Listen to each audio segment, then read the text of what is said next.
आज पुनः बीए तृतीय वर्ष में डॉक्टर भावना शर्मा, राजकीय कन्या महाविद्यालय 12, हिंदी विभाग। छात्राओं, अभी तक अपन ने जयशंकर प्रसाद जी की रचनाओं को पढ़ा, उनका अध्ययन किया। आज हम प्रारंभ करेंगे सूर्यकांत त्रिपाठी निराला की सांध्य या संध्या सुंदरी। सर्वप्रथम मैं आपको थोड़ा सा परिचय सूर्यकांत त्रिपाठी निराला का ये चित्र है और उनके बारे में थोड़ा सा परिचय देना चाहती हूँ। अक्टूबर 1961 हिंदी कविता के छायावादी युग के 4 प्रमुख स्तंभ में से एक माने जाते हैं।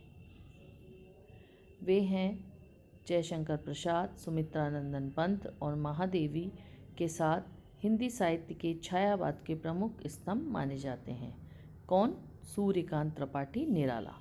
छायावाद के प्रमुख 4 स्तंभ सूर्यकांत त्रिपाठी निराला, जयशंकर प्रसाद, सुमित्रानंदन पंत और महादेवी वर्मा। उन्हें कई उपन्यास, कहानियाँ और निबंध भी लिखे, किंतु उनकी ख्याति विशेष रूप से कविता के कारण ही हुई है। जयशंकर प्रसाद जी ने सभी क्षेत्रों में लिखा, सूर्यकांत त्रिपाठी निराला जी ने कई क्षेत्रों में लिखा, लेकिन इनको प्रमुख ख्याति मिली कविता के रूप में।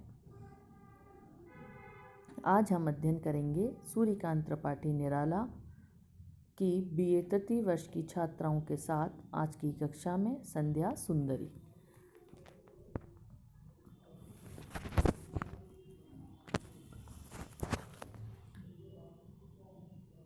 दिवसा वसान का समय, मेघ में आसमान से उतर रही है वह संध्या सुंदरी परी सी।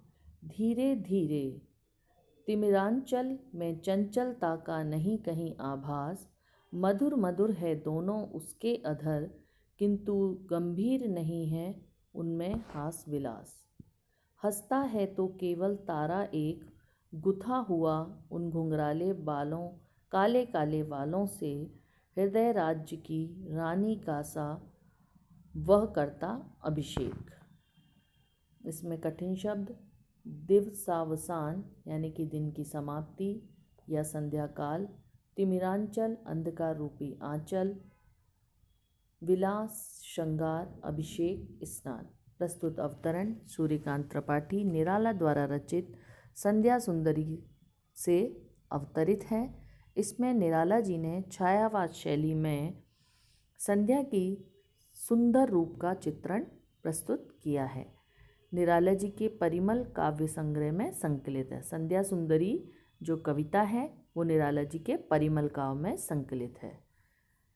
व्याख्या: निराला जी कहते हैं कि दिन की समाप्ति के समय सूर्यास्त हो जाने पर मेघों से घिरे हुए आकाश से संध्या सुंदरी परी की तरह धीरे धीरे नीचे उतर रही है। अर्थात दिन के अंत में सूर्यास्त होने की प्रवृत्ति में संध्या का वातावरण व्याप्त होने लगा है। उस संध्या सुंदरी ने अंधकार रूपी परिधान धारण कर रखे हैं, जिसमें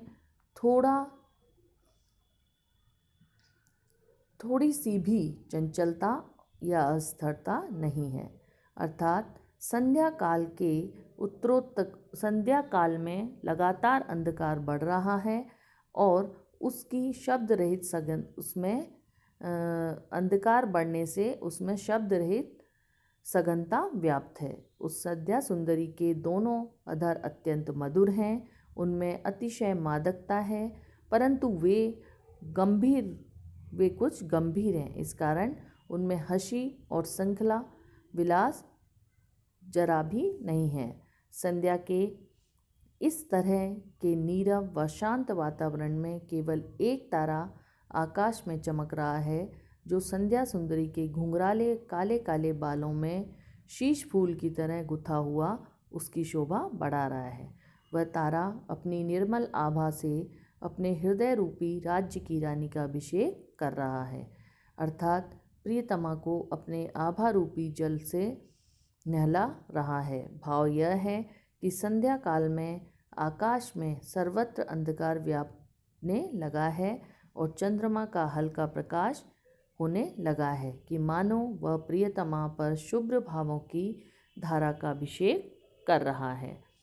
विशेष के रूप में संध्या सुंदरी, संध्या जो शाम का समय है उसको सुंदरी के रूप में चित्रित किया है। तत्सम प्रधान शब्दावली, मुक्तक छंद, उपमा और रूपक अलंकारों का प्रयोग इस पद में हुआ है। अगला पद, अलसता की सी लता किंतु कोमलता की वह कली, सखी नीरवता के कंधों पर डाले बाह, छा रही अंबर पथ से चली। नहीं बजती उसके हाथों में कोई वीणा, नहीं होता कोई अनुराग अलाप, नुपुरों में भी रुंझुन रुंझुन नहीं, सिर्फ एक अव्यक्त शब्द सा चुप चुप चुप है गूंज रहा सब कहीं। कठिन शब्द, आलसता यानी कि आलस का भाव, नीरवता अर्थात कोलाहल रहित शांत, अनुराग अर्थात प्रेम, रागलाप गाने का मधुर स्वर आरोह अवरोह, अव्यक्त यानी अप्रकट।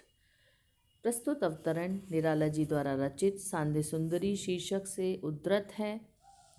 इसमें संध्या सुंदरी का चित्रण किया है, संध्या को सुंदरी मानकर इसमें चित्रण किया है। सूर्यास्त के बाद गगनमंडल में संध्या रूपी सुंदरी परी की तरह धीरे धीरे उतर रही है।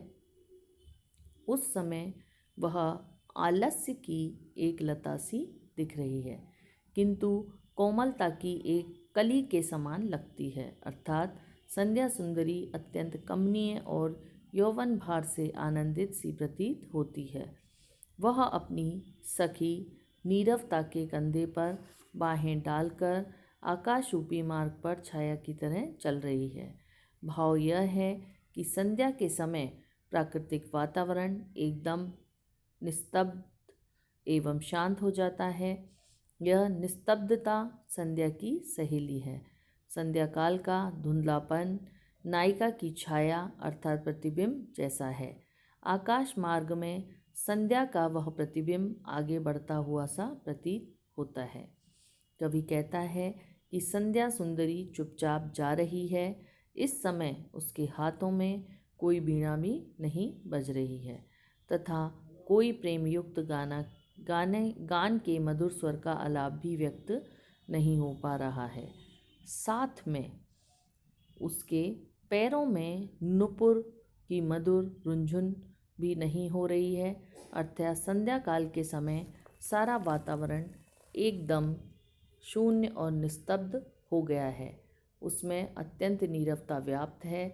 इस कारण संध्या के समान समग्र सृष्टि में एक अव्यक्त मौन सा व्याप्त है और सर्वत्र एक शांत शब्द चुप चुप छाया हुआ है।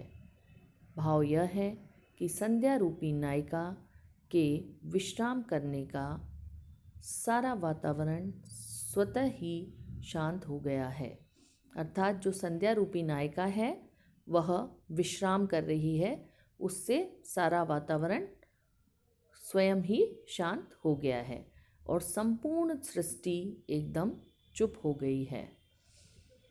इस संपूर्ण काव्य में संध्या को सुंदरी के रूप में व्यक्त किया है। विशेष संध्या को सुंदरी बताकर उसके रूप सौंदर्य का चित्रण किया गया। संध्या सुंदरी के यौवन का उन्माद है, फिर भी वह थकी हुई है, सो थकी हुई सी होने से विश्राम कर रही है। इस कारण उसके अनुराग राग के आलाप का आदि का अभाव है। इस पद में रूपक और समासोक्ति अलंकारों का चमत्कारी प्रयोग हुआ है। मुक्त छंद शैली के साथ चित्रात्मकता एवं लक्षणा का अच्छा प्रयोग हुआ है। काव्य में गेयता है। संध्या को एक स्त्री के समान मानकर उसकी सुंदरता का संपूर्ण वर्णन इस काव्य में किया गया है। तो आज अपन ने इस कक्षा में निराला जी की संध्या सुंदरी कविता के पदों का अध्ययन किया। मुझे उम्मीद है ये आपको समझ में आए होंगे। अगली कक्षा में अपन इसको आगे बढ़ाकर अगले पदों का अध्ययन करेंगे। धन्यवाद।